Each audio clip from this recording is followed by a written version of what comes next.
but you say go ahead and start Rachaad White and Zack Moss. Rachaad White's actually been better the last couple of weeks, giving you mid-double-digit fantasy points because he's being utilized as a pass catcher. Like, if it's going to be this way the rest of the season and he's had 13 targets the last 2 weeks, then heck yeah, fire him up in PPR leagues. And the matchup's really good against the Houston Texans. Rachaad White is an RB2 this week. And you mentioned Zack Moss.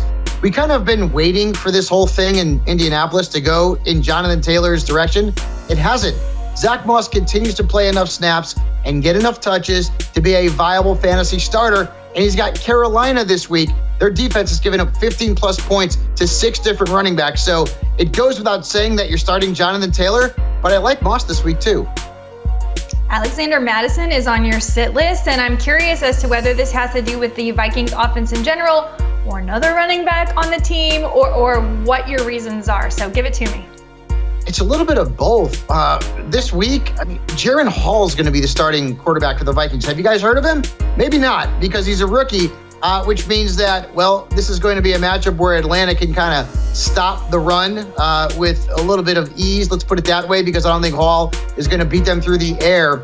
And Mattison also is losing touches to Cam Akers. The matchup's not great against Atlanta.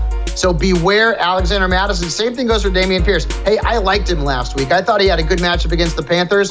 He did not make up for that great matchup with fantasy points. In fact, he scored 4.6, had a couple of chances in the red zone, could not cash it in. This week, he's got a matchup against the Bucs. Second fewest fantasy points allowed to running back since week 5.